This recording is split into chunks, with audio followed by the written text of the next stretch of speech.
let's get started with this first presentation of CFA Switzerland in the new year. I'm very happy to welcome you so numerously.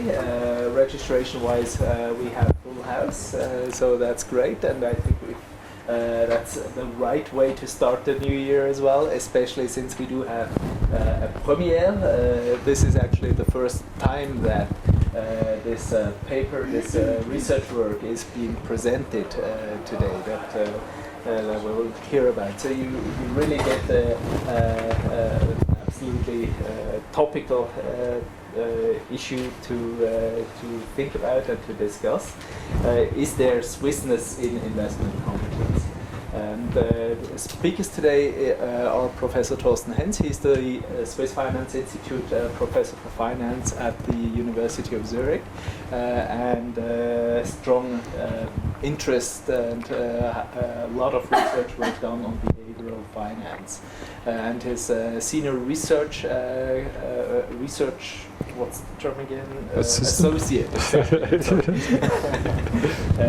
Kremena, Bachmann. They will be talking to us about errors, mistakes that retail investors make, and apparently that the Swiss retail investors maybe don't make quite so much.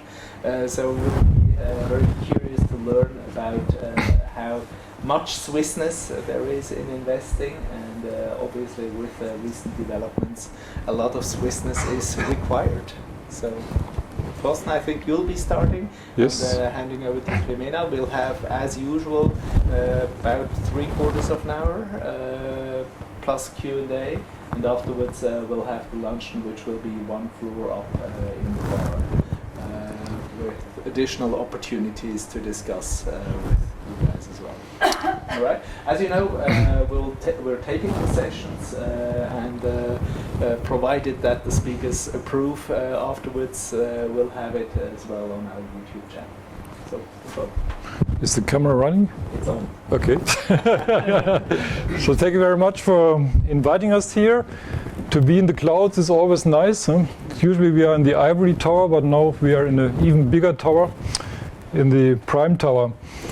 So this is research with Kremena. She's a long-term collaborator with me. She did her PhD with me, and she is still producing good papers with me. We have also written a book on behavioral finance, which you might know, Behavioral Finance for Private Banking. So this paper is particularly interesting because when we started the project, I was convinced from the opposite. So I was surprised by the empirical results. So the results which come out are not what I have thought is the reality, but that's why you do empirical results. You go out there and check really what is out there. So it's about Swissness and investment competence, and as Christian said, we find indeed that the people living in Switzerland are more competent than their neighbors. People living in Baden-Württemberg, or in the area of Lyon, or in the area of Milano. We thought maybe the people in Zürich are similar to the people in Stuttgart, and quite much different to the people in Geneva and Lausanne if it comes to investment competence. But this did not turn out to be true. Indeed, there is something cultural in investment competence in Switzerland, which is not broken by different languages and other things which are different, drinking beer or drinking wine or those differences. So that was the surprise. So what is Swissness? The Swissness is a marketing label which was invented at some point to sell products like the knives or bottles or whatever, and it should suggest there is something especially valuable here because it is allowed to carry the flag of Switzerland. So Swissness is supposed to be something good, something which is better. I'm coming from Germany. We have this label made in Germany. People thought this is better. And here we have, in Switzerland, we have the label Swissness. On the other hand, we have investment competence. investment competence is studied in two areas. It's about knowledge, so financial literacy, how much do people know about stock markets, bond markets, so knowledge aspects, and the other is attitudes. So even if they know something, they might do mistakes, they might have too many emotions if they invest and so on. And if you collect this together, knowledge and attitude, and we do a ranking on the performance in those dimensions, you see something interesting. The three Swiss regions which we have studied are the first three. So they have the gold, silver and bronze medal, and the other regions, Germany, France and Italy, are behind. So I was surprised, I was shocked. Of course I had hoped Germany is the first, but it didn't turn out like this, and I told Kremena always twist the data like this, twist the data like that, but she was not able to bring Germany on the top. Okay, so that's interesting. Let's see why. Let's see why this happens. If you visualize this, if you look at the answers and if you look at the similarities of answers, there are clustering methods to do this, to say, well, this answer is similar to that answer, and you do a clustering method. Then what you see is the Swiss Germans and the Swiss French, their answers are pretty much similar, and the Swiss Italians are a little away from these two, but yet those regions in Switzerland can be distinct from the neighboring countries. So that's why we call it Swissness. If you dig deeper into certain aspects, then you might come up with a result which is called partial Swissness. Kremena will go into more details. Then you might find these two belong to one region and this is a little bit too far away, so that this one is closer. Overall, we have Swissness. If you dig deeper into behavioral biases and so on, in some aspects you find this partial Swissness. So why is this important? Well, it's important because we want to publish in a good journal, maybe the CFA journal, I don't know. So it's important, but it's also important for regulation. Because you might know at the moment we are discussing the MiFID, and Switzerland is working on a Swiss version of this, the FITLEC. And with these results, because it's about investor protection, the MiFID and the FITLEC, with these results you can claim, look, the people in Switzerland are more competent. Maybe one doesn't need to have all these protections as you need to have for the people in Europe. So here is Paradeplatz, and here you see the MiFID flag.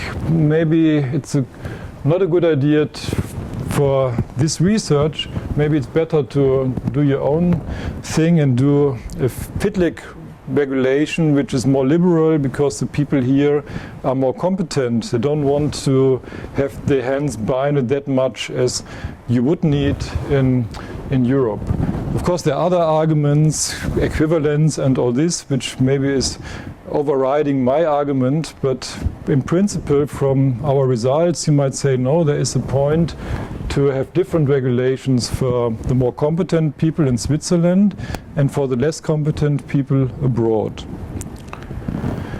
Okay, so for the introduction, so let me show you how we can claim all this. So what is the study design, the methods, the participants, what are the questions, and so what is the research method. So here is Switzerland with the different language regions, and then we compare Switzerland not to people in Hamburg or to people in Marseille or to people in Sicily, but our hypothesis was people in the neighboring areas, Stuttgart or Lyon or Milano, they are behaving similar. So then what we did a huge opinion poll within Switzerland and in these neighboring regions to see whether the Alemannen, the Schwaben and others, maybe from the genes they're pretty much similar than the people in Zürich and St. Gallen, so maybe there is a Alemannen gene which is important for investment competence and not other things. So that's why we looked into the neighboring areas only, and we didn't go far away in these bigger countries. So we had 2,039 people were questioned by the questions which I will show you in a few minutes. So the way it works is you work together with a polling institute. In our case it was Research Now, an international institute. They provide this service. You put on the internet a questionnaire and they have a big database where people are registered who might potentially be willing to answer those questions. So they send them the link, they call them if they don't do, and so on. So they have this, this network. We pay for this. So the age bracket was 25 to 70 years because we thought we should find people who are investing, for example, on the stock market. Below 25, maybe people don't do, and above 70, maybe they go into bonds. So we wanted to have a bracket of the population where stocks and other things are of interest. And as I said, residents in Switzerland and the closed borders. So the demographics, here are many, many numbers, you don't really need to look at this, but we told the polling institute this should be representative. And then they know, okay, we have so many male, we have so many female, we have this age distribution, we have the household size, we have the education, and then out of their database they draw a representative sample for us. We could also have said, no, we are particularly interested only in female.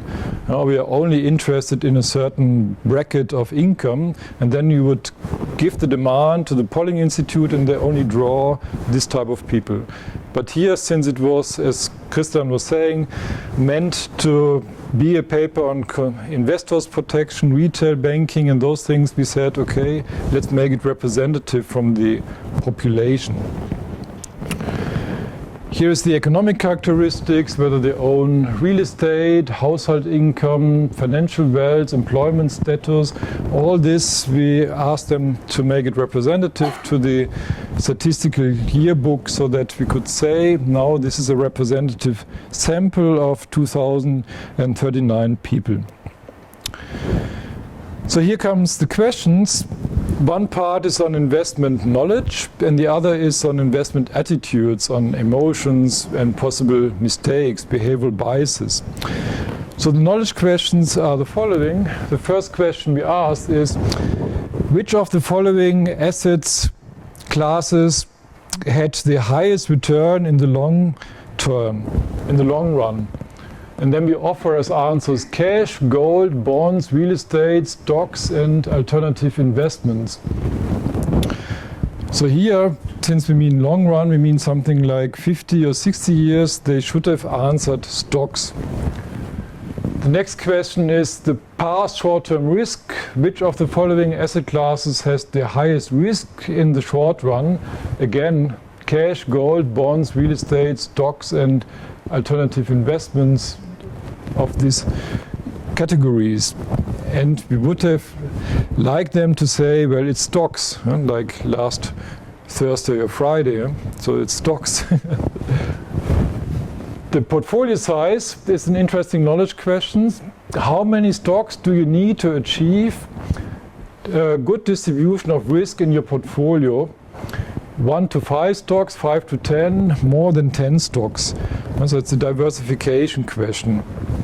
The right answer is more than 10 stocks. The performance drivers, that's the interesting and deep question which people always confuse. Which of the following factors has the greatest contribution to your investment success? The long-term split of the wealth among different asset classes. So we avoided to use words like strategic asset allocation because people might not know this. So we describe it. The short-term over and under weighting of asset classes, the product choice within the asset classes. There are many studies showing, Brinson and others, showing that it's the strategic asset allocation which is more important in the long run.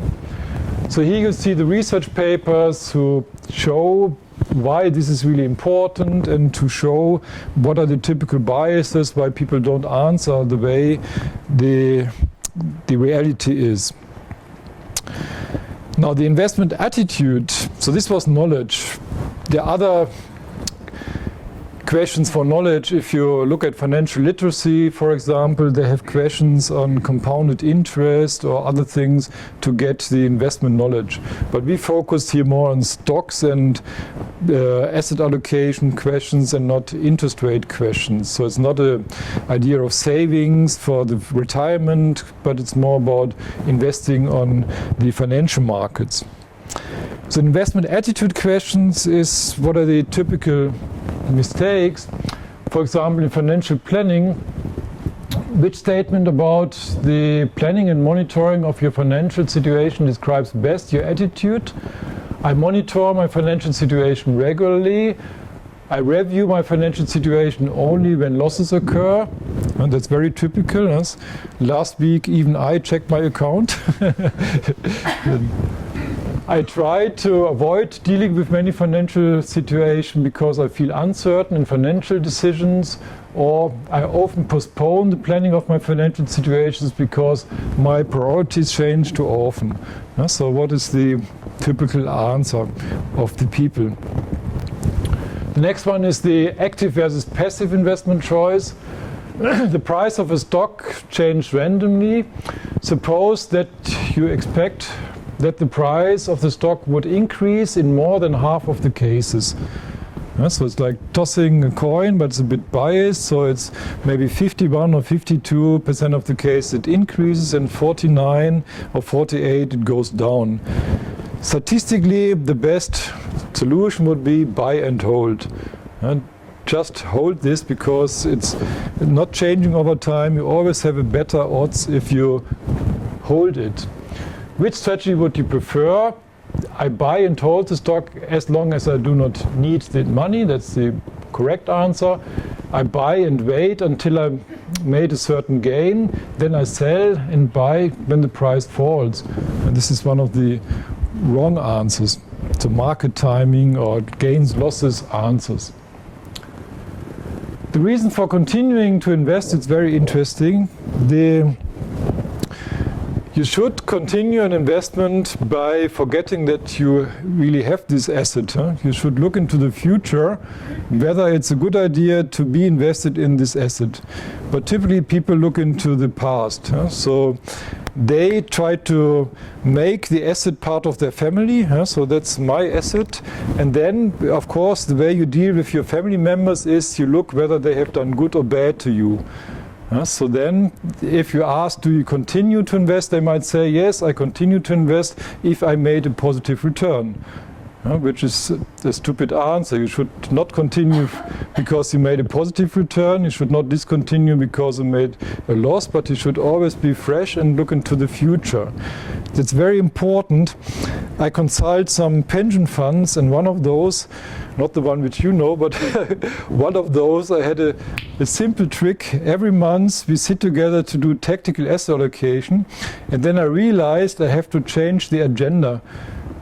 First, what we did was the minutes, and then we did the last month's returns, and then we did the new allocation. So I said, no, this is stupid. Let's first do the new allocation, and then let's look at the last month's returns. So this helped a lot. So then you're basically free to look into the future and not into the past. So possible answers here is reasons for continuing. That I made a gain with the investment, that's wrong. That the market value of the investment follows a positive trend at the moment, I'm not sure it's a good answer. That the investment idea is still valid, or I cannot decide because I do not have the investment experience. So ideally, if you do something what is called the investment diary, so when you buy, you take notes, why did I buy this? So whenever I look into my account, I always forget why did I buy this. But it's good to make a little note to write down, okay, I bought this because I had the following idea. And then you are free to say, well, now the idea doesn't hold anymore. So this would be a rational decision. Other possible attitudes, risk-taking after losses. That's a very interesting one. How do you rate the correctness of the following decision rule? After very large losses, one should take more risk to break even. That's a typical rule. People call it doubling down, for example. So when you make a loss, people might say, okay, now I increased my risk to break even again. The Americans call it break-evenitis. So you take extra risk when you go down. Nick Leeson went into this trap, and many other professional investors, once they go underwater, they might take extra risk. So the possible answers was always hold, often holds, or only sometimes holds, or never holds, or I cannot decide. So if somebody says this is always true, when you make a loss you have to double down, he has a problem with the investment attitude. Behavior after losses. Suppose you bought a financial asset at Swiss francs or euro 100. We had to change the currency for the local questionnaires. It looks like we anticipated the parity, huh? But it's just saying in one area it's Swiss francs, in other area it's euros. The market value of the investment is now at 80. So you bought at 100, now it's 80. What would you do? I would buy more because I can get the asset for a lower price. I would sell the asset because I was not successful. I would not sell the asset because I don't need to realize a loss, or I would reconsider the investment idea. So here people are quite different. Some people buy more, some people buy less, but the best thing is to forget whether you have it and check the investment idea. The behavior after gains, so you have bought at 100, the market value now is 150. What would you do? I would realize the gain, which is sell the assets. I would buy more because I was successful. I would reconsider the investment idea. So the typical answer here is when people make a gain, they realize the gain because they make a transition from soft area, which is paper money, into a hard area, which is realized money. And when people make a loss, they don't make this transition, they stick to their investment. So they leave it as paper losses. This is also called the disposition effect in the scientific literature. Okay, so these are our attitude questions. And now, this is my part.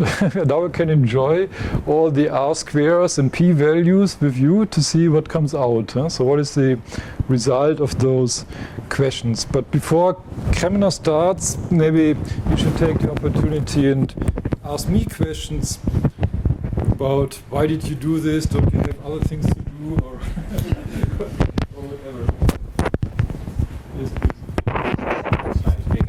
You had 2,000 people and you had maybe 20 cities, so that's about 100%. Could I argue that your sample size is not big enough?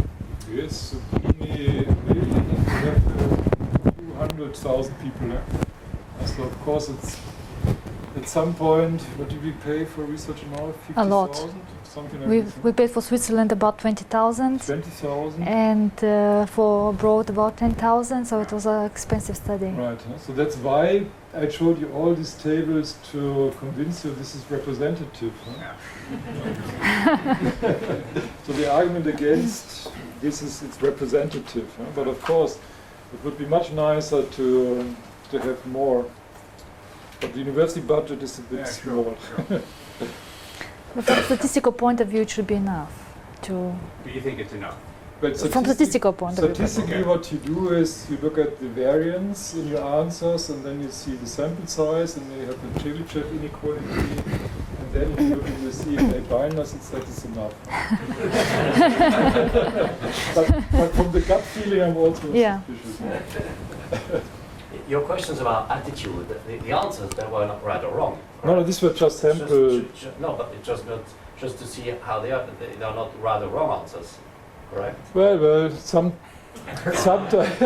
Well, it depends. Sometimes it's clear. So when you make a loss that you don't realize the loss, and you are hesitant to realize the loss, that's not a good strategy because you don't look into the future. But sometimes it's about preferences. So you like a striped shirt as I do, and he has no stripes. So that's preference. There's nothing right or wrong. That's true. But some of those were mistakes, I would say, but some were preferences. Yes, please. Did I understand your methodology correctly? You measured the attitude of the investors by believing their answers. Well, we believe they give the right answers because of insufficient reason to cheat. They did not get money for saying something different. So I thought, why should they say something different? They are anonymous, so they give us something like a true evaluation of the situation. And besides of that, there were also comments in the markets from the market research agencies saying that people really enjoyed the questions. They were not like the usual questions they got, like how many times per week do you eat spinach or pizza. It was more challenging, it was more interesting, and so they really pay attention. And we're going to see also in the data that there are clear preferences for certain answers. So they didn't just click randomly on the choices. That's true. And also, I didn't mention this, but this is not the first study on investment competence. So we have a huge part literature review where we compare our study with other studies, and then you see yes, from the statistical point of view and from the general results, it's coinciding with the other studies. So our USP in this paper is to have this Swissness part, but the other things are similar to what you find in the literature, the methodology and the general results. So we think if they are cheating us, they have also cheated to many other researchers before. Okay, now I hand over Good. to you. Thank you. All right. So in my part, I'm going to show you our empirical results, and I would like to convince you, based on these results, that there is Swissness. And we're going to proceed in two steps. In the first step, we're going to look whether there is a Swiss way to answer the questions. We're not evaluating the questions, we're taking the answers as they are, and we're asking, is there a Swiss way? Do Swiss answer the questions in a different way than non-Swiss? And are Swiss more similar to each other than the neighbors abroad speaking the same language? In a second step, we are daring to evaluate the answers in terms of the biases behind the answers, and we evaluate the investment competence. And then we ask the question whether Swiss are better in answering our questions than non-Swiss are. So, in other words, is there Swissness in investment competence? And on the end, we're going to discuss some implications. So let me first give you a short overview on our data. What we see here in this table is the regional distribution of the answers to each of our questions. On this slide, you see the questions on investment knowledge, and on the next slide, you see the questions on investment attitude. We split them just to make the numbers bigger. So what my message here is that when you look at the regional distributions on the answers, you clearly see that people did not choose randomly. So they had clearly preference for one or other answer. So the distribution of answers is not uniform. So that's the first thing. And the second thing that's more important for our question is that there are clear differences between the regions. So you see here the numbers are quite different if you compare, for example, the Swiss Germans here to Italian or French or other Germans. And the same story holds also for the investment attitude. Again, we have clear preferences for a certain answer, and we have considerable differences in the choices between the regions. Now you can stop here and look at the so-called histograms, so the distribution of these answers, and compare the histograms. How close are the regions to each other? So that's the first thing you can do. The problem with this step is that you do not consider the possibility that these regional differences or similarities may be driven by the differences in demographics or socioeconomic characteristics that they inherit in our sample. And to take account for these things, we are taking an regression approach where we estimate the probability that people belonging to a particular region choose answer A, B, C, D in each question. All right? While controlling for their characteristics. So we estimated, is it more likely that people in a particular region choose answer A, B, C, or D in that question, while we're controlling for their characteristics. Once we have done this, then we can compare how similar are the regions between each other. Again, our goal is to see whether people living in Switzerland are more similar to each other than their neighbors abroad speaking the same language. So, as I promised, you see here a lot of numbers, but the only one thing that matters are the stars. The stars indicate the significance of the results. And what we did first is to look at the broad regions Swiss versus non-Swiss, okay? To see, do Swiss decide differently than non-Swiss? And we see here, based on, again, on these stars, indicating a significance level of 1%, that indeed there are significant differences in the way people answer our questions. So Swiss, for example, are quite much aware of the advantages of the strategic asset allocation. They are also better aware of the advantages of portfolio diversification than non-Swiss.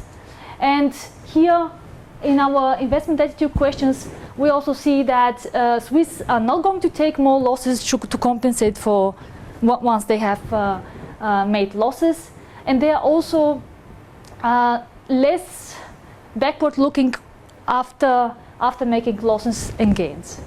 Of course, they make also mistakes, but the main thing here is that there are considerable differences in the behavior of Swiss and non-Swiss.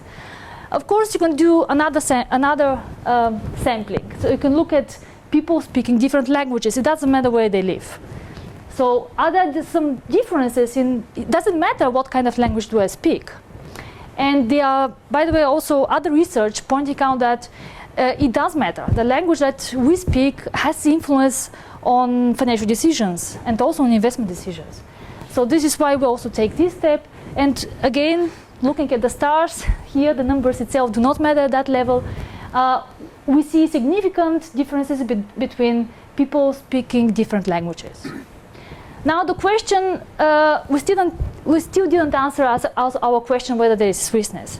To do this, we're comparing the difference between Swiss speaking different languages and Swiss speaking a certain language and their neighbors abroad speaking the same language. So these are the Swiss speaking different languages. So if the language would matter, then Swiss should be also different. But what we see here is that it does not matter. So there are no stars here, or not so many stars, and also here in these questions. There are two exceptions, and you might already notice this. This is in this question where we see a lot of significance, and also in the questions on the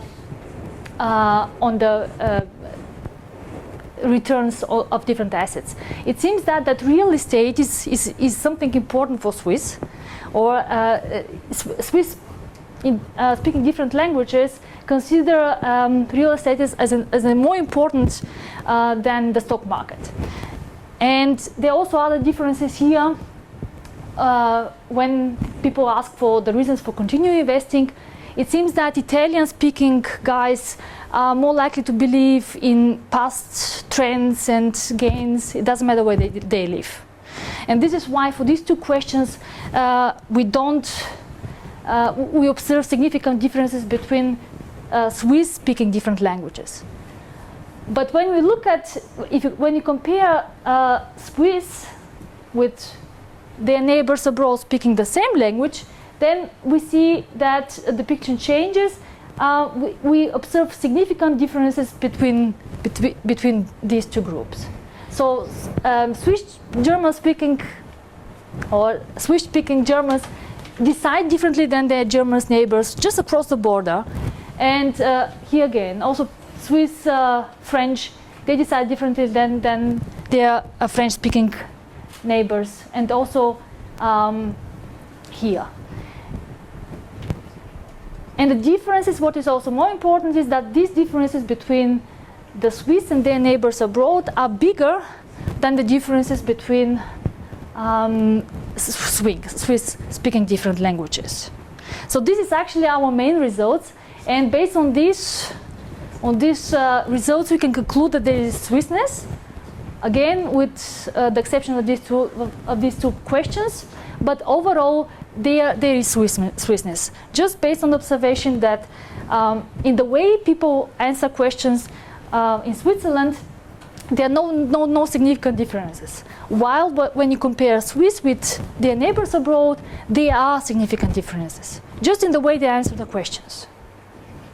Again, we have controlled for all differences in age, income, education level, employment status, income, gender, and all these things that could have an impact on decision behavior.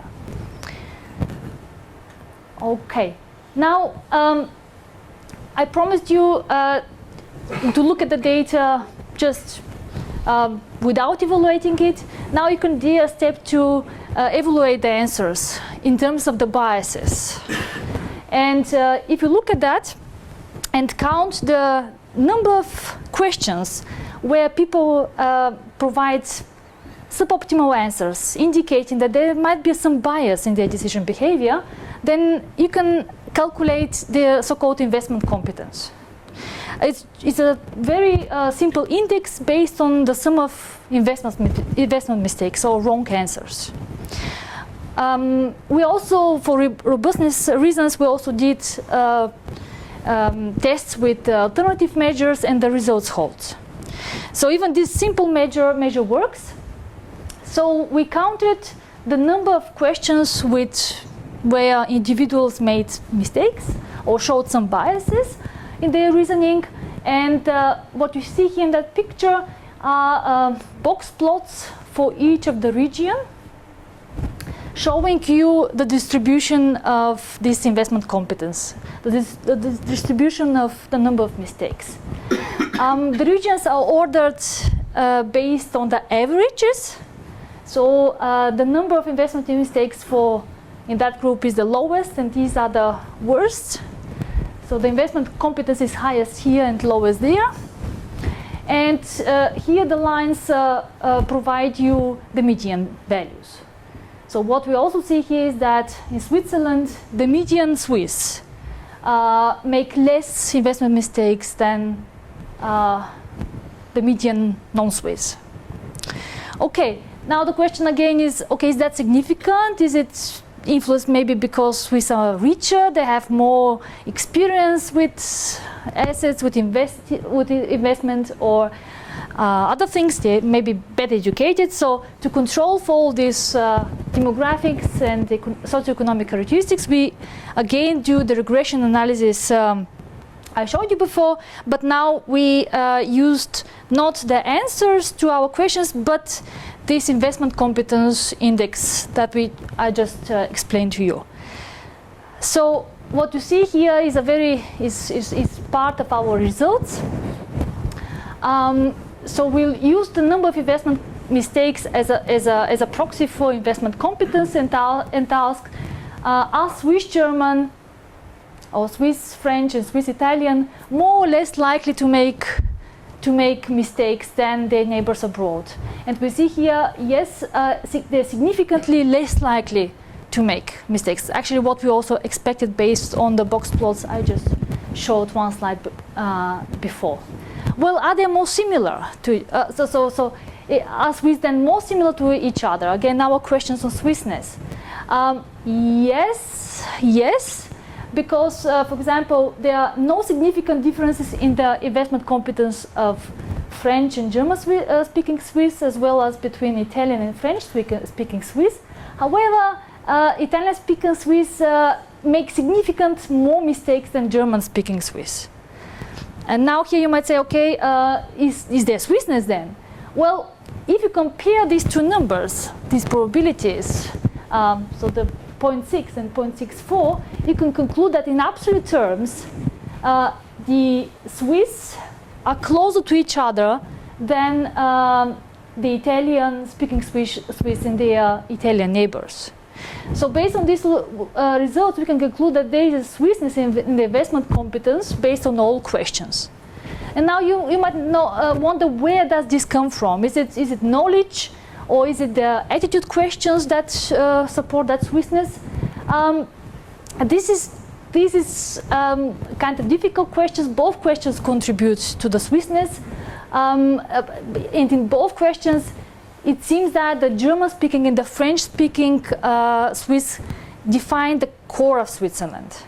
And what disturbs the results are the Italian-speaking Swiss, which do not behave consistently. Sometimes they are with the other Swiss, sometimes they are behave like modern Italians.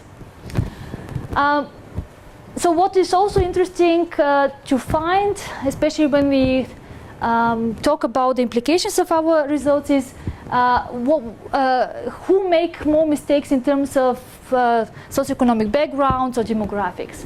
And here, in line with other research on financial literacy, we find that younger female participants with lower income and no higher education, I mean university degree or Hochschule-Abschluss, that's School of Applied Sciences, they make significantly more investment mistakes than others. So, and saying that, we should go to the implications of our results. Thorsten already mentioned the investment protection laws. Maybe seeing these results, maybe it's not that necessary to protect the Swiss retail investors. They are in a better shape to make investment decisions alone.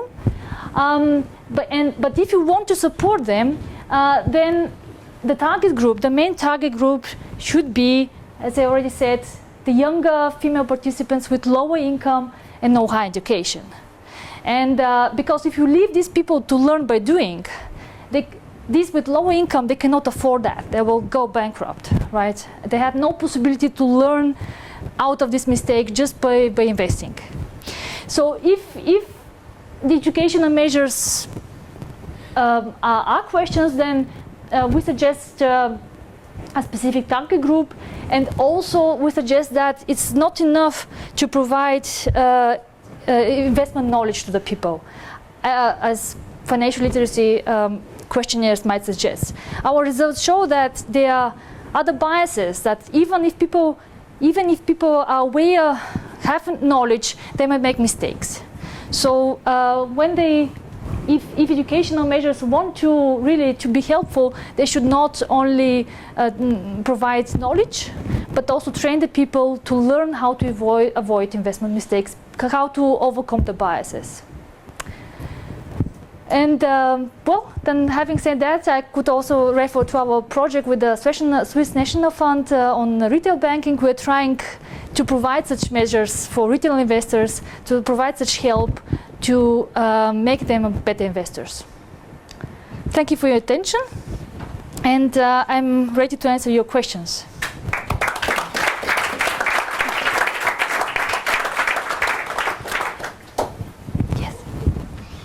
Theory why Swiss are better investors than their neighbors? Sorry? What's your theory why Swiss are better investors than their neighbors? Yes.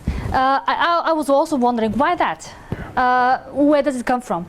And there's some that could be in the direct democracy in Switzerland, because people are aware that their vote, the way they decide, has an impact on their future.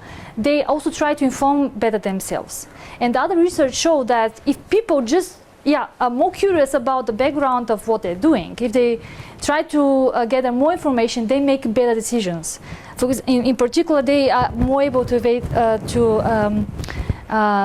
eliminate this position effect we are also testing here. So that could be one reason. What else? Because basically what you're saying is Swiss is smarter than you next to. Yeah, but that's I'm because sure of the. neighbors would love to hear that. Yeah, and maybe some cultural traits. The CFA is better known in Switzerland than also. I suppose also the cultural things. We see in the answer, Swiss are more likely to say, I don't know, than just to give an answer. So they're more cautious. they're also more not that confident, I know, and then just give the answer. That could be also a reason. So although language is closer to the people, there might be something in the national level that influence their attitude and the way they answer our questions. Okay. Yes. You mentioned that you were heading for find a solution for retail clients, Yes. for retail investments. Yes. Do you have already any ideas how you're going to handle this, or what kind of solution? Yeah, we have many ideas. We're thinking about making robot advisors to train investors before they start investing, because the poor one, they cannot afford a real advisor. So it's maybe good to train them before they go and invest with their money, scarce money. So that's an idea. With the regulator on this product information sheets, the clips and the kits and so on. So to see what has to be in it so that people really understand it. Yes, that's also a project. There are many aspects. Okay. Thanks. Okay. There was a question there, yes? So, given your overarching conclusion, sorry, not confusion. There may be a bit of that too at this end of the conversation. But given your overarching conclusion that there may be a justification for having different regulation in Switzerland compared to the EU, and also given the fact that you said that there had been quite a lot of similar comparative studies done between countries, could you give us some background idea of roughly how big these differences are between Switzerland and Switzerland's neighbours compared to the differences between, say, Switzerland and Eastern Europe or Scandinavia or the English-speaking countries? So you referred to regulatory differences. I'm not sure whether to which extent they have impact on such mistakes, because these are emotional biases, and I'm not sure whether regulators can influence that. The question was the other way around. I think the question was, are our differences which we discover sufficiently big so that you should have different regulations? Yeah, exactly. That was my question. Well, we need to find a measure for big. How big is big? But what we see is that, again, people with low income are most likely to make mistakes. So if you leave these people to trade on a market, especially when the market goes up eventually, where even my hairdresser provides me tips what to invest on, then it might be dangerous. Female hairdressers, no, I know the Yes. But we know that these biases eventually might materialize, but how big the losses are, that I cannot say. And then again, how big is big, then... Yeah. I wonder whether this Swissness in investment competence might be used as a marketing factor as well. What do you think about that? I suppose Swiss would not do that because they're so, they don't want to come there. Maybe if the Germans, I don't want to be discriminated here, but The Germans would show off and say, absolutely, yeah, we're the best. the Americans need more. So we need some marketing specialists who know how to market this. But the results show they are better investors.